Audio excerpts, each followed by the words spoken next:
than the first, or the 11 chapters we did last time. And what it will do is allow me to take a bit different approach to presenting the material. What we did last week wasn't working for me, and I certainly don't think it was working for you. So I'm going to take a bit different approach tonight to see if we can get a little bit more out of it.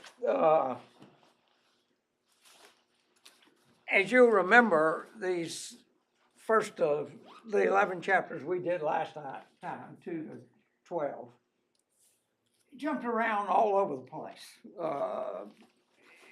It really, that section is focused on an announcement of judgment against the people of Judea. And it wasn't just Judea, but mostly Judea. But there were also announcements of salvation, particularly as the section ended. There was biographical material, a couple of chapters in the middle of that section that were biographical and autobiographical. Some of it was in the first person, talking about how Isaiah was called and commissioned and written by Isaiah, and some written by a third party about Isaiah's exploits. And there was a song in the middle of it, the Song of the Vineyard, which was actually an announcement of judgment, but in the form of a song. So it was all over the place. Very, very difficult passage. Tonight, it's not purely homogeneous, these chapters we're going to look at, but it is much, much more homogeneous than that material that we covered last time. Depending on how you count, there's about a dozen oracles against foreign nations. And each of them starts, or most of them start, I should say. Let's turn to chapter 13. The first verse is the oracle concerning Babylon that Isaiah son of Amos saw. So most of them start with that. The length of the oracles are quite different.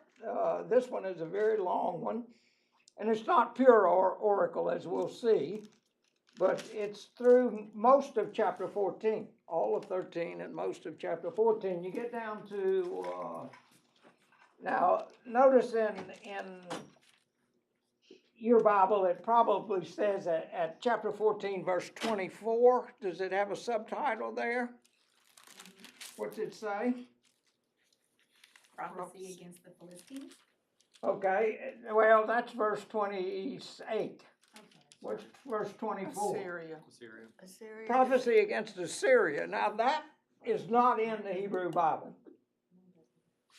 That piece at the end, this prophecy against Assyria, is normally counted as part of the first oracle against Babylon. And why he changes subject to Assyria, we'll talk about it in a bit. But as you can see in verse 28, it definitely shifts. In the year that King Ahaz died, this oracle came. So there's another oracle. And that one is a very, very short one. It just goes from verse 28:14 through verse 32. So it's quite short. And then in chapter 15, an oracle concerning Moab, which is a pretty long one. Go down to chapter 17, an oracle concerning Damascus, which is Syria. Go to chapter 18, prophecy against Ethiopia. Chapter 19, an oracle concerning Egypt. And then in chapter 20, You may have another subtitle, but that is really considered part of the oracle against Egypt. But in my Bible, it says prophecy against Egypt and Ethiopia. But then in chapter 21, the oracle concerning the wilderness of the sea. The wilderness of the sea, which is Arabia. Oh, excuse me, it's not. Babylon, isn't it? Excuse me, that's Babylon again. So there's two against Babylon. In chapter 13 and again in chapter 21. And we'll talk about that too. And then what? In the oracle concerning the desert plain, in chapter 21, verse 13, is Arabia. And it's just a few verses. And then what? Prophecy against Jerusalem. So it's not all foreign nations. And then chapter 23 is prophecy against Tyre, the oracle concerning Tyre. So you can see it's fairly homogeneous. There are a few deviations, but pretty much oracles against foreign nations. Now, this part of the book really doesn't get much attention. And there's probably good reasons for that. Number one, historically, we're far removed from these events. And unless you are a serious biblical historian, some of the material here would be quite obscure. The biblical history that covers this, or most of the biblical history, would be in 2 Kings. But, as I said, it's very far removed from us historically, and so it's quite obscure in many cases. The language in a lot of it is quite difficult. Your modern English translations probably have what you can understand, but the language in the original manuscripts was very difficult, and sometimes in translation, we're not sure it comes out just right. The language can get extremely harsh. Look in chapter 13, beginning in verse 15. Whoever is found, now this is what? This is an oracle against Babylon. Whoever is found will be thrust through, and whoever is caught will fall by the sword. Their infants will be dashed to pieces before their eyes. Their houses will be plundered, their wives ravished. See, I am stirring up the Medes against them, who have no regard for silver and do not delight in gold. Their bows will slaughter the young men. They will have no mercy on the fruit of the womb. Their eyes will not pity children. So you have some extremely harsh language in here, and the sort of doom-laden message is unending throughout the whole 11 chapters. And you almost get to where you're thinking, what's the hope here? Where do you find hope? So we typically don't use these chapters as a basis for a sermon. You may not have heard many sermons on this, or maybe you've never heard a sermon on these chapters. And there doesn't seem to be any organizing principle on these. Yeah, Carol. Randall Thompson wrote music to some of these, and this is one of the passages of The Peaceable Kingdom. The what? The Peaceable Kingdom, Peaceable Randall Thompson. Kingdom. Mm-hmm. So he does a whole woe unto those that do this and that, and then he does, and they'll dash their children to pieces, and I find that very interesting. It's very, very famous work. Yeah. It's a lot of it is from these woes, and this passage in particular. Isn't that odd? Yeah. Even though it is doom laden. Yes. Yeah. Interesting. Is this over a long period of time, that all this is happening? Well, yes, the few historical things that you pick up, and we'll talk about the flow of the history in a minute.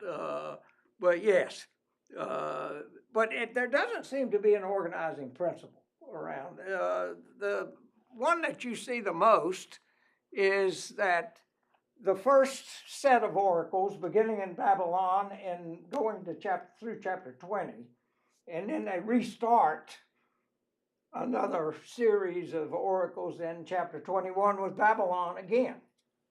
And it goes through chapter 23. The one organizing principle that you see most often is that those early oracles are specific and the later oracles are general. But there's no sort of order in terms of their geography, going from north to south. There's no sort of organizing principle around size of the country, around length of the oracle, about the threat that these countries pose against Israel. It's just jumbled up. So in that regard, it's sort of hard to get your hands around about what was the organizing principle, but it's still, regardless of all of that, I think the placement of these are deliberate and instructive in their placement in the book of Isaiah. Now, and we'll sort of ponder that in a few minutes. The last time we looked at these announcements of judgment against Judea, but that section ended with this announcement of salvation.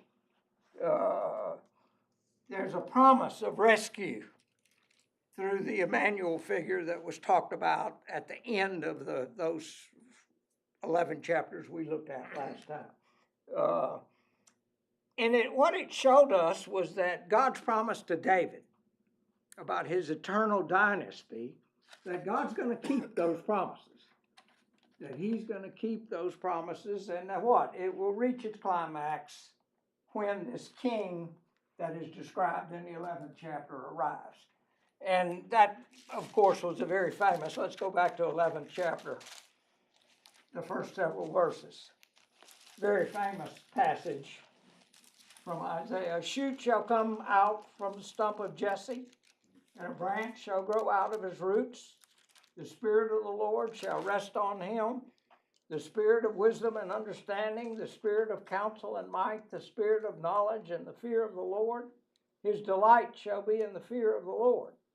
He shall not judge by what his eyes see, or decide by what his ears hear, but with righteousness. He shall judge the poor and decide with equity for the meek of the earth.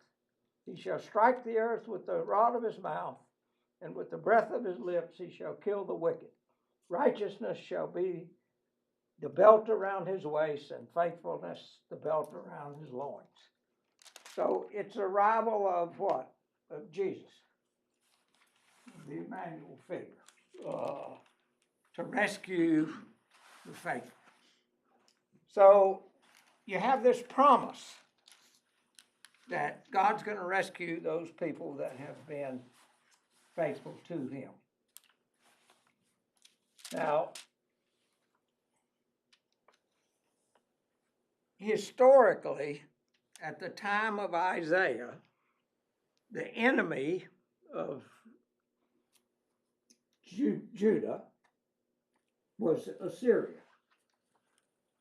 That was the enemy, and it appeared that what? Assyria was going to destroy Judea. But he starts off with what? He starts off with Babylon. And as a matter of fact, he comes back to Babylon in chapter 21. So he's got these two oracles against Babylon And as we saw what, briefly, he's got this little piece about Assyria here. But what is revealed there is really what? That the real enemy is not Assyria. That the Assyrians are in fact going to be what? They're going to be destroyed because of the atrocities that they committed. But the real enemy is who? Is Babylon. And Babylon what? Has not, at this point in time when he wrote this, or he wrote the early part of it, Babylon had not yet what? Overtaken Assyria. And you really don't know for sure that Assyria is going to fall to Babylon till you get to the 39th chapter of Isaiah. Turn to the 39th chapter.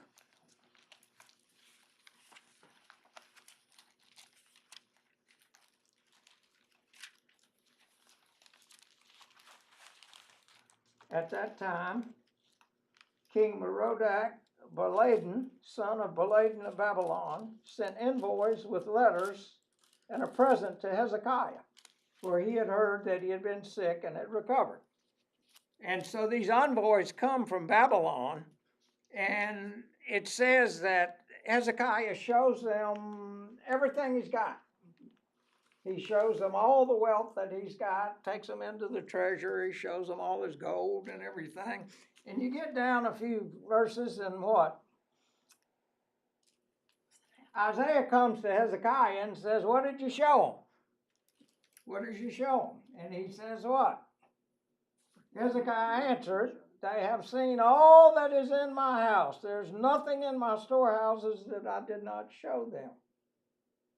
And in verse 5, then Isaiah said to Hezekiah, hear the word of the Lord of hosts. Days are coming when all that is in your house and that which your ancestors have stored up until this day shall be carried to Babylon. Nothing shall be left, says the Lord. And of course, that's what forecasting the Babylonian captivity, their exile to Babylon, which occurs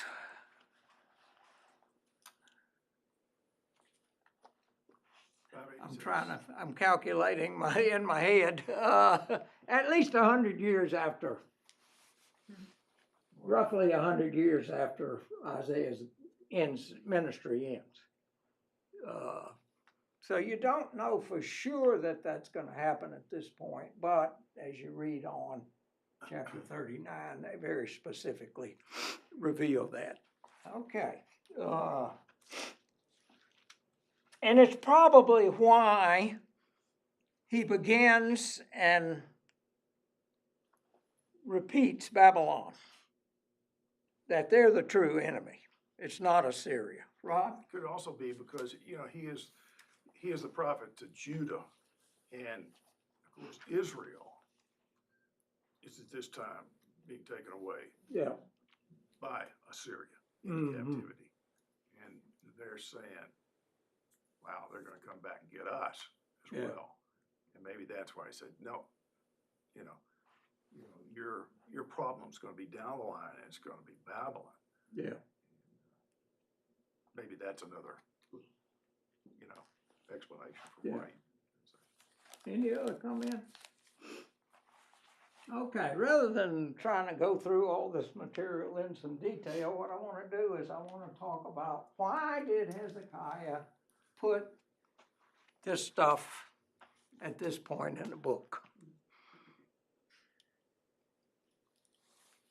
He's got, Judea's the one that, God's chosen people. And he's already told them in the first section of the book, that you need to turn from your terrible ways. You've lost the plot here. You need to be faithful to me. Why is he all of a sudden talking about all these foreign nations and have these oracles against them?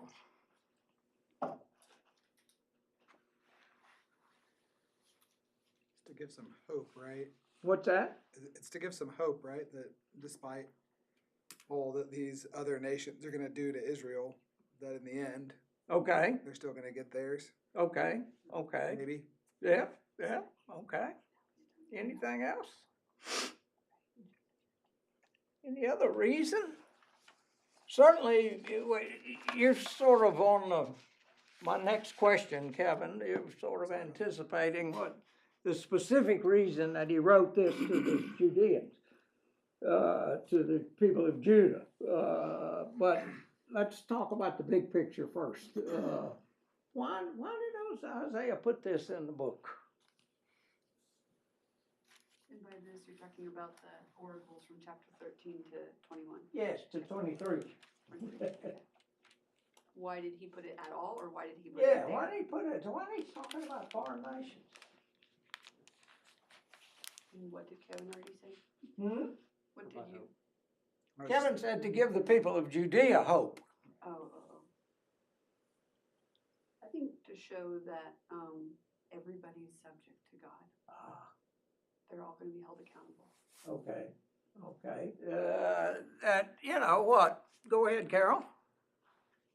I think of Isaiah's mentioning over and over again the fear of the Lord. I mean, if this wouldn't put fear, God is over everybody.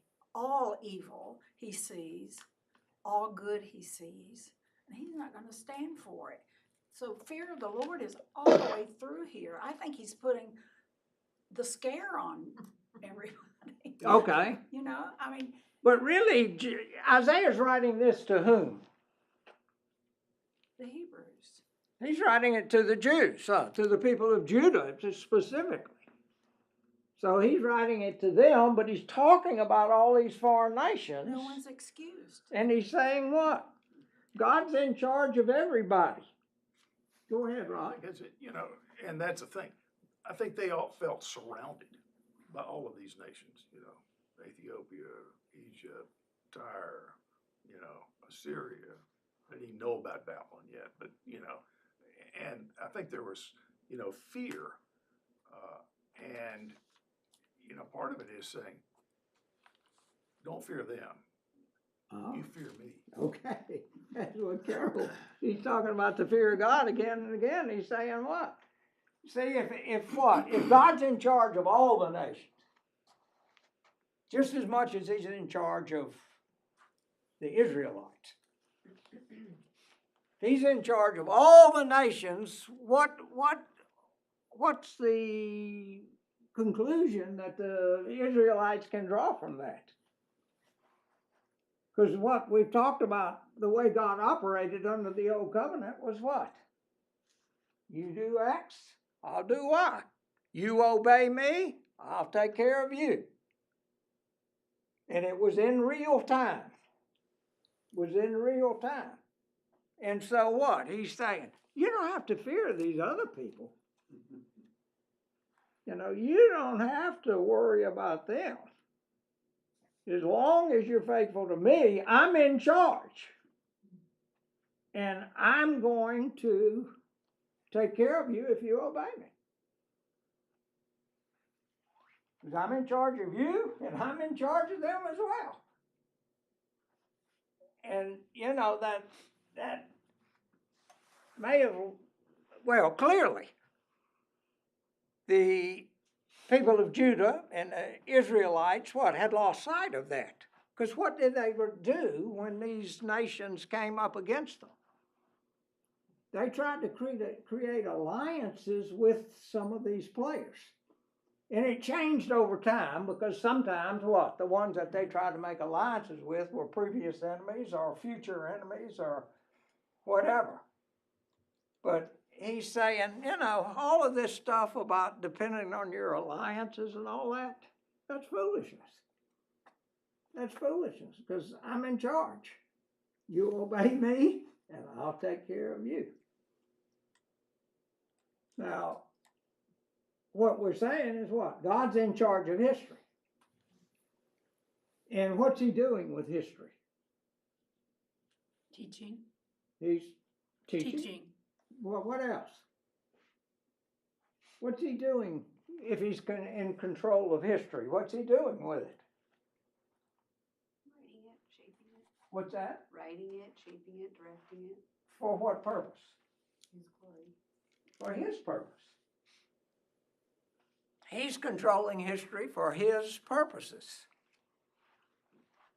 Now, that raises an interesting question for you and I. You know, as we read this, do we think God's still in charge of history? Oh, yeah.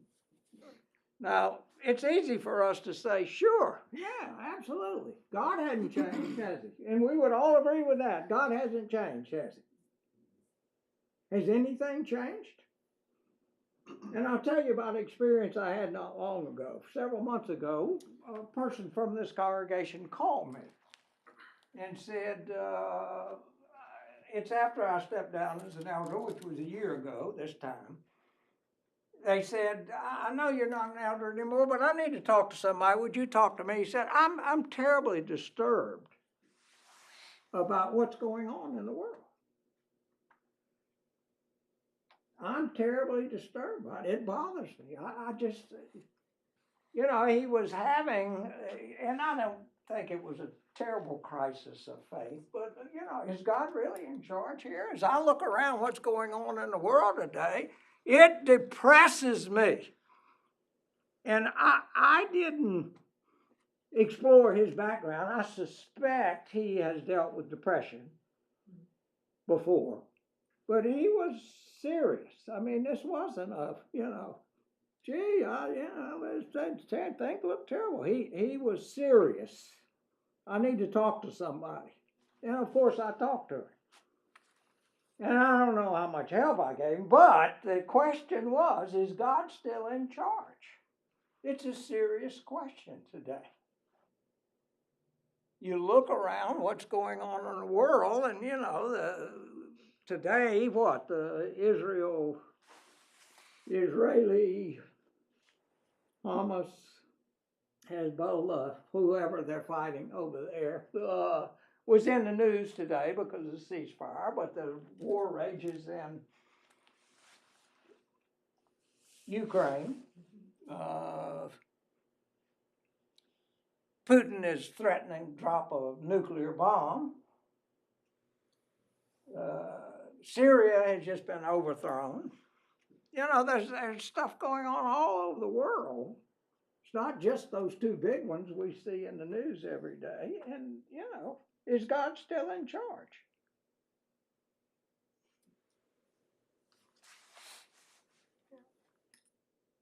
Yeah. Looking around, I would certainly have concerns about what the future may hold. But Okay. even more so, if someone came to me that I thought was a prophet from God and said, yeah, that's going to happen. Now he would have my, yes, I would be very afraid. Okay. Well, what has changed? Has anything changed between what we read in Isaiah and today? Not really. I think the way that then he would take care of things right away, and now he leaves people to the consequences of their own actions. Ah. So we have a new covenant. We have a new covenant. That's changed. Under the old covenant, it was what? This immediate, real-time, you do X, I'll do Y. And now it's not like that, is it, Monica? It's changed. Our what? Our hope is in the next life. Our hope is in eternal life. So that's one thing that's changed. What else has changed?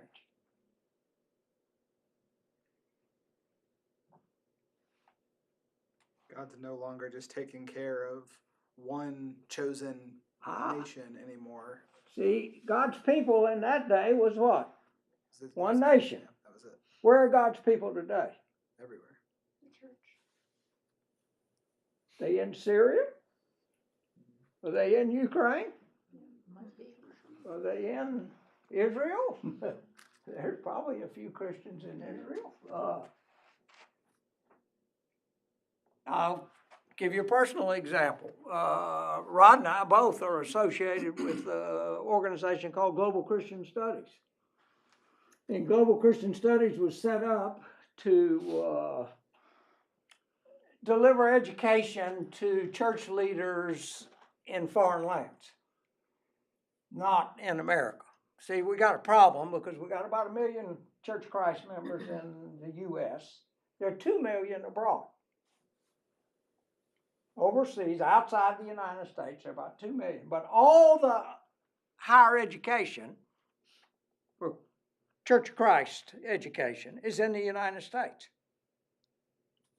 Now, there are preacher schools and a couple of universities around in other countries that, but not near the quality and sort of level of education here in the United States. And the people abroad, countries like Ghana, they have a congregation with 1,000 people in them. And a lot of these people are middle-class people. Same thing in Nigeria, same thing in Kenya. And they're saying, we want more. Our leaders aren't educated enough to give us more. And we want more.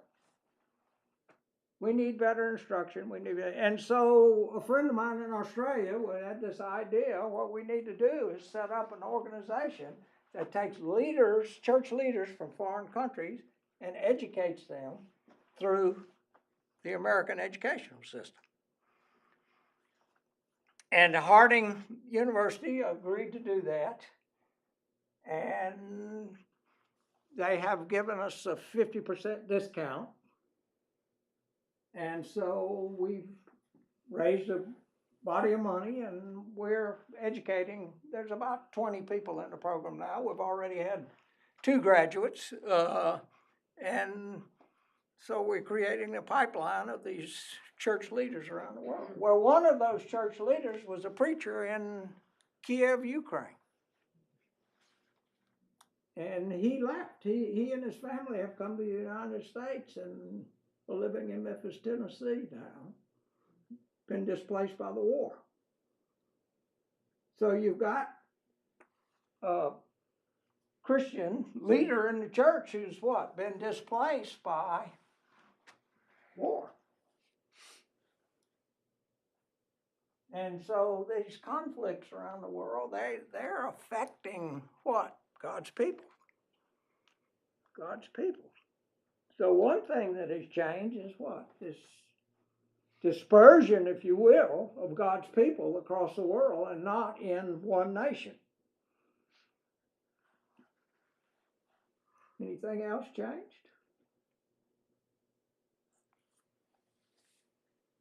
See, when you get to looking at it, you think, well, it's different. It's different. And I think what? It's probably more difficult. God hasn't changed, we know that. But this relationship between God, the way He's working in the world today and the way He worked in the world in those days, that's probably quite a bit different. And what it does is what? It makes it more complex and more difficult for us to see how God's working.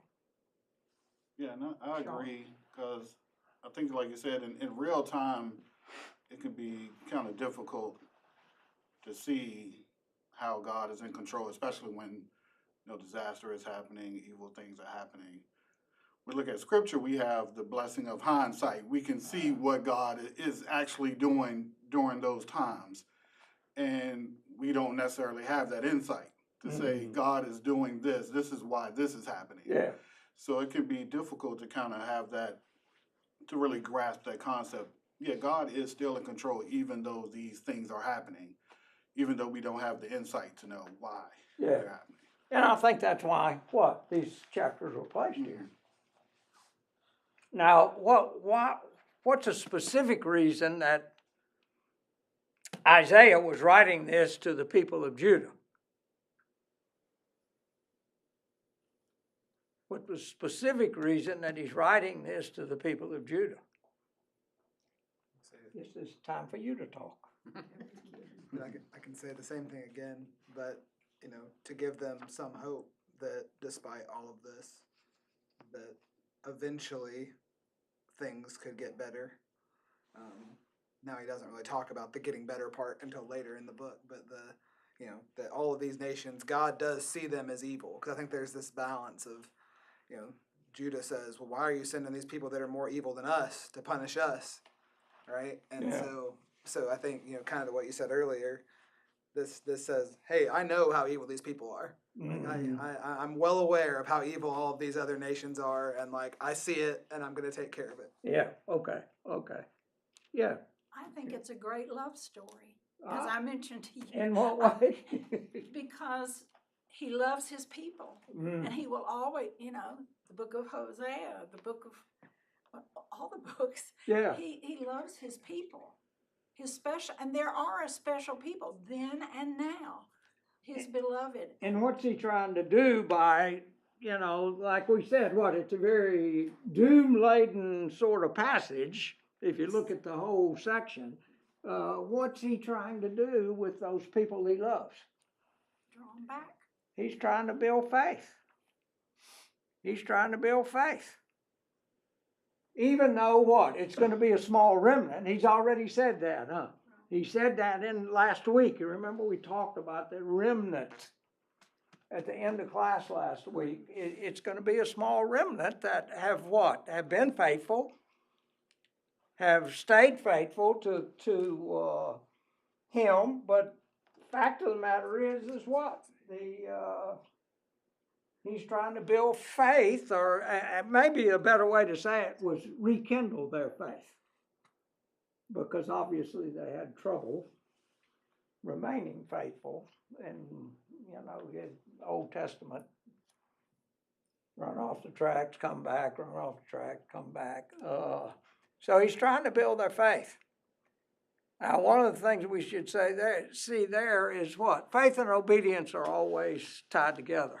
It's tied together in the Old Testament, tied together in the New Testament. I think Sean? it's also to have them to trust in God. Like you said, they were making alliances with these other nations.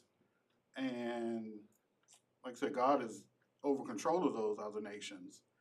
And I think it was in 2 Kings when I think Hezekiah was being mocked by the king of Assyria. He was like, you really trust in these other nations, to deliver you. Yeah. And he was kind of mocking them that he wasn't really trusting in God. Mm. So I think he's also showing here that you shouldn't put your trust in these other nations, because God is he's in control of them. He's going to punish them as well. So you really can't trust him. You need to trust me. Okay.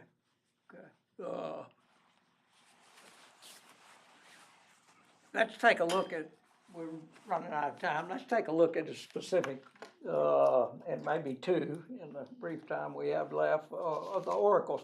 Let's begin with Babylon. Actually, the oracle is chapter 13, the first 22 verses.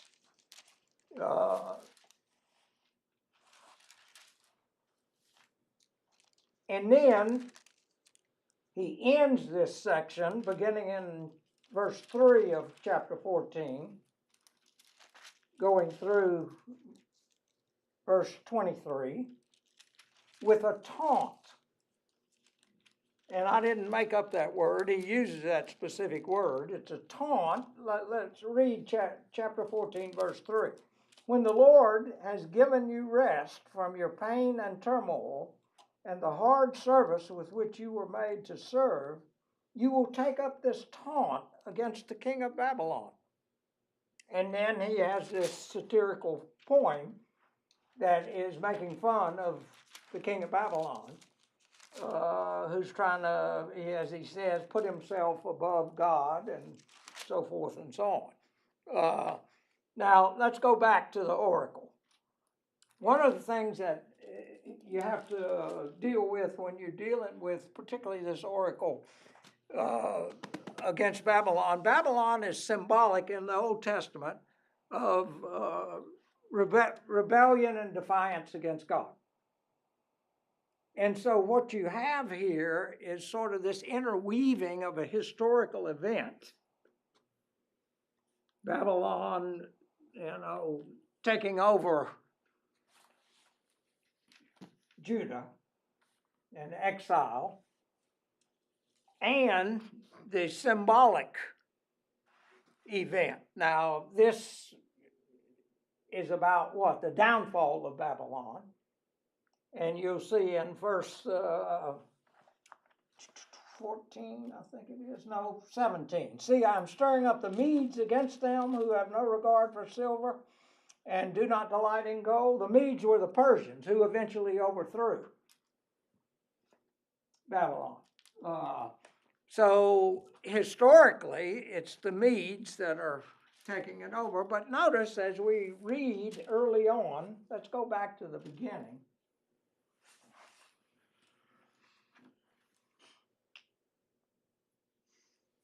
Let's start in verse 4. Of 13? That's chapter 13, verse 4. Listen, a tumult on the mountains as of a great multitude. Listen, an uproar of kingdoms, of nations gathering together. The Lord of hosts is mustering an army for battle. They come from a distant land and from the end of the heavens. The Lord and the weapons of his indignation to destroy the whole earth. Well, does that sound like the symbolic downfall, or does that sound like the historical downfall of Babylon? See, what you get when you see that, what? This is the Lord of hosts is mustering an army for battle. They come from a distant land, from the end of the heavens. From the end of the heavens? And what are they going to do? They're going to destroy the whole world. And so the downfall of Babylon is really what? A prototype for God's judgment on the last day. What is called the day of the Lord. And I think he uses those terms. I know he uses those terms. In verse 6, wail, for the day of the Lord is near. And then again in verse 9, see, the day of the Lord comes, cruel with wrath and fierce anger, to make the earth a desolation and to destroy its sinners from it. So you have this interweaving of the historical downfall of Babylon and what? God's final judgment. And so you sort of always, and here the Medes are what? They're the agent of God that's going to destroy the Babylonians, but the real agent is what? Is God himself. The real agent is God. Now, in between these two pieces of this first oracle, in between the oracle and the taunt, what you have is, let's read verse 14, 1 and 2. It's really the real reason why God is judging evil. But the Lord will have compassion on Jacob and will again choose Israel and will set them in their own land, and aliens will join them and attach themselves to the house of Jacob. And the nations will take them and bring them to their place, and the house of Israel will possess the nations as male and female slaves in the Lord's land. They will take captive those who were their captors and rule over those who oppressed them. So the real reason that what? God is destroying evil is what? To make a place for his people. The settlement and security of this remnant of faithful people. That's the real reason that he's going to destroy evil. So, you know, it really makes sense if you dig at it. If you just read it through, sometimes you're lost and say, well, what's going on here? But it does make sense when you dig into it. The second part of that, the taunt against the king of Babylon, once again, it's symbolic and it's historical. You get down to verse 12, how you are fallen from heaven, O day star, son of dawn. How you are cut down to the ground, you who laid the nations low. You said in your heart, I will ascend to heaven. I will raise my throne above the stars of God. I will sit on the mount of assembly, on the heights of Zaphon, and so forth and so on. But notice verse 15, but you are brought down to Sheol, to the depths of the pit. This O'Day star is a reference to the devil, to Lucifer.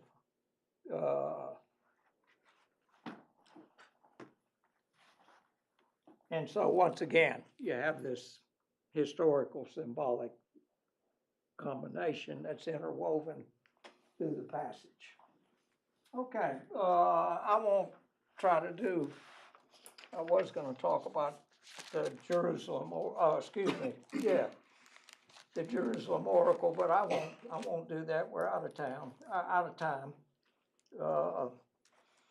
Notice that it starts out, the oracle concerning the valley of vision. This is chapter 22. Prophecy against Jerusalem. And that's probably a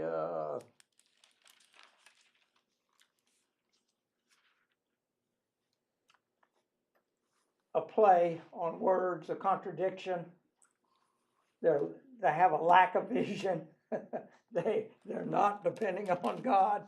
And so it's probably a play on that, that he's saying this is the valley of vision when they have no vision. But I won't get into that oracle just now. I think we've covered the main purpose of the section. Any questions or comments before we go?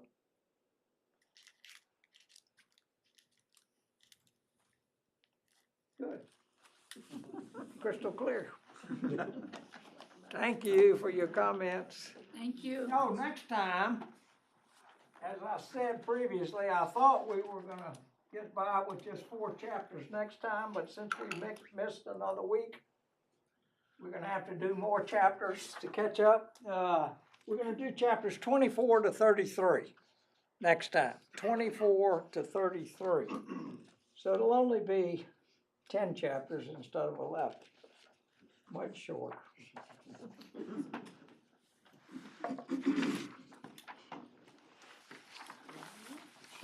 Julie.